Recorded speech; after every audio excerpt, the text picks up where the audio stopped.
రాష్ట్రంలో ఉండి తెలుగు ప్రజలు తెలియాలా, ప్రకాశం జిల్లాలో ఉండి తెలుగు ప్రజలు తెలియాలా, ఒంగోలు నియోజకవర్గంలో ఉండి తెలుగు ప్రజలకు తెలియాలని నేను ఇది నా వ్యక్తిగతంగా నాకు జరిగినవి కానీ లేదు ఈరోజు సొసైటీలో జరుగుతున్నటువంటి వాస్తవాల్ని మీడియా ముందు పెట్టాలని నేను పెట్టడం జరుగుతుంది. ఒకటి, బాలినేని శ్రీనివాసరెడ్డి గారు స్వయాన మాకు అతను బంధువు. ఆయనకి రాజకీయ భిక్ష పెట్టింది వైవి సుబ్బారెడ్డి గారు, మా బావగారు. వైవి సుబ్బారెడ్డి గారు రాజకీయ చరిత్ర కానీ వ్యక్తిగతంగా కూడా ఎవరి మీద కక్ష సాధింపులు అనేవి ఆయనకి తెలియవు. ఎందుకంటే ఇది మా కుటుంబ సభ్యులకు సంబంధించినటువంటి సబ్జెక్టు. ఇవాళ రాజకీయాలు విలువలుగా కూడినటువంటి రాజకీయాలు ఎవరైనా చేయాలా, కానీ ఇక్కడ కొంతమంది ఎలా ఉన్నారంటే అవకాశవాద రాజకీయాలకి వేదిక అవుతున్నారు. దానిలో ప్రత్యేకంగా బాలినేని శ్రీనివాసరెడ్డి కుట్రలు కుతంత్రాలు తెలియాలి కాబట్టి వాస్తవాలు ప్రజలకి ముందుంచాలని నేను ఈరోజు ఆయన గురించి చెప్పడం జరుగుతుంది మీడియా ముందు.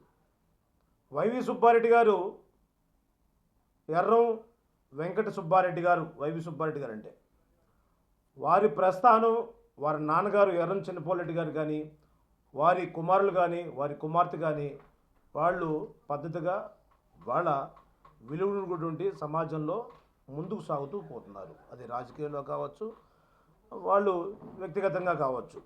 కానీ ఒక దుర్మార్గుడు ఉన్నాడు, బాలినేని శ్రీనివాసరెడ్డి అనే వ్యక్తి. నేను ఈ మధ్య మీడియా ప్రసారాల్లో చూడటం జరిగింది. వైవి సుబ్బారెడ్డి గారిని జైల్లో వేస్తే సంతోషిస్తా అని చెప్పని ఒక వ్యక్తి మాట్లాడు. ఆ వ్యక్తి ఎవరైనా చూస్తే బాలినేని శ్రీనివాసరెడ్డి, స్వయాన వాళ్ళ చెల్లెల్ని ఇచ్చేటువంటి అన్నగారు, అంటే తనకి బావ. అలాంటి వ్యక్తి ఇతని రాజకీయంలో కూడా ఇతని పెళ్లి చేసుకునేటప్పుడే ఇతనికి, ఎందుకంటే ఇతని హావాభావాలు తెలియాల ప్రజలు కూడా. ఒంగోలు ప్రజలు తెలిసి ఉండొచ్చు, కానీ రాష్ట్ర ప్రజలు చాలామంది తెలుగు వారికి తెలియకపోవచ్చు. ఇతను జలసాలకి, జోదాలకి బానిసయ్యి పిచ్చోళ్ళలాగా తిరుగుతుంటే ఇతనికి ఆనాడు వాళ్ళ నాన్నగారు అనేటువంటి కొద్దిగా గౌరవమైనటువంటి వ్యక్తి బాలినేని వెంకటేశ్వర రెడ్డి గారు, వాళ్ళ నాన్నగారు, వారి నాన్నగారు గౌరవంతో మరి ఎర్రం చిన్నపోలరెడ్డి కూతుర్ని తనకి ఇవ్వడం జరిగింది. తను ఎన్నో సమస్యలు, ఎన్నో విషయాల్లో కూడా బాధపడిన రోజులున్నాయి ఇతను గుణంగా. ఇతను ప్యాకాట్లకి, చెడు అలవాట్లకు బానిస అయితే మరి ఎన్నో రంగాల్లో అతను డబ్బులు పోగొట్టినా కూడా పాపం ఒత్తిడి చేసేవాడు. వైవి సుబ్బారెడ్డి గారు కానీ, వాళ్ళ నాన్నగారు కానీ, చిన్నపోరెడ్డి గారు ఎన్నో చోట్ల ఇతను చేసిన అప్పులకి తెచ్చి కట్టడం జరిగింది. అలానే రాజకీయ భిక్ష పెట్టింది కూడా ఈరోజు వైఎస్ రాజశేఖర రెడ్డి అని చెప్తాడు. దుర్మార్గుడు నువ్వు చెప్తుంది. బాలినేని శ్రీనివాసరెడ్డి నీ నీచపు రాజకీయ చరిత్రని చూస్తే మాకే అసహ్యం వేస్తుంది. మన కుటుంబ సభ్యులు అందరూ బాధపడుతున్నారు ఈరోజు. నీకు రాజకీయ భిక్ష పెట్టింది వైవి సుబ్బారెడ్డి గారు. నీ కోసం ఢిల్లీ పోయి నీకు ఒంగోలు సీట్ ఇప్పించాడు. అది కూడా ఎంత రాజకీయం అంటే, ఎమ్మెల్యే టికెట్ నాకు కానీ రాకపోతే నేను చనిపోతాను, సూసైడ్ చేసుకుంటా అని చెప్పి. వాస్తవా కాదా?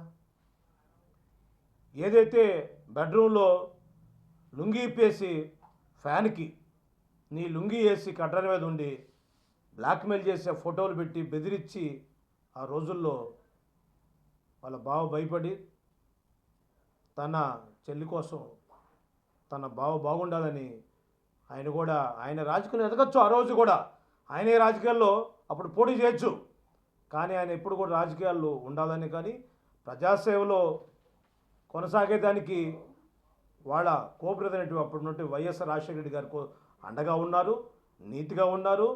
తన బావమర్ది కోసం కూడా నీవు ఇన్ని కుట్రలు కుతంత్రాలు పన్నా కూడా నువ్వు బ్లాక్మెయిల్ ఆనాడే రాజకీయాలు రాకముందే నువ్వు బ్లాక్మెయిల్ చేసేవాడు కుటుంబ సభ్యుల్ని.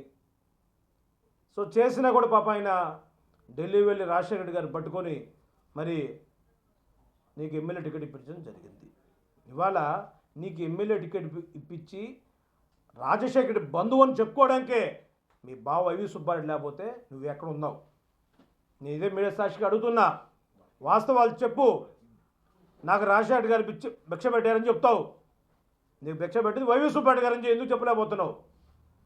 వైవి సుబ్బారెడ్డి గారు ఒంగోలు ఎంపీగా కంటెస్ట్ చేస్తే 2014లో అతను ఓడిపోవడం కోరుకున్న దుర్మార్గుడు నువ్వా కాదా? మాకు తెలుసు, నీతో పాటు మేము తిరిగే కదా.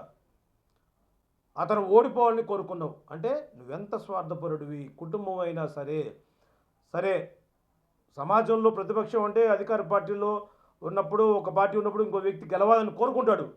కానీ ఆనాడు మీ బావ రాజకీయాన్ని భూస్థాపితం చేయాలని ప్లాన్ చేసి కుట్రలు చేసినటువంటి దుర్మార్గుడు నువ్వు. కానీ భగవంతుడు ఆయన నిజాయితీనో ఆయన విలువలో మరి ఆయన గౌరవం ఉంది కాబట్టి ఈ ప్రకాశం జిల్లా ప్రజలు 2014 ఆయన పార్లమెంట్ సభ్యుడిగా గెలిపించడం జరిగింది.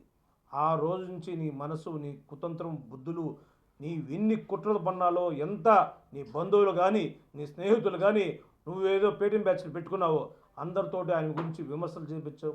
ఆయన ప్రతిపక్షంలో ఉన్నప్పుడు కూడా ఒంగోలు అభివృద్ధిలో ఒంగోలు పార్లమెంట్ సభ్యుడు గెలిస్తే ఎన్ని అభివృద్ధి పనులు, రైల్వే కావచ్చు, నేషనల్ హైవేస్ కానీ మరి ఆ రోజుల్లో ఆయన పార్లమెంట్ సభ్యుడిగా గెలిచిన దానికి ఎన్నో అభివృద్ధి కార్యక్రమాలు చేశాడు. నువ్వు గెలిచావు 5 సార్లు అంటావు, 7 సార్లు పోటీ చేసావు, 2 సార్లు ఓడిపోయావు. 5 సార్లు గెలిచినప్పుడు నీకెవరు మంత్రి పదవి ఇప్పించింది? ఇదే వైవి సుబ్బారెడ్డి గారు కదా. ఆనాడు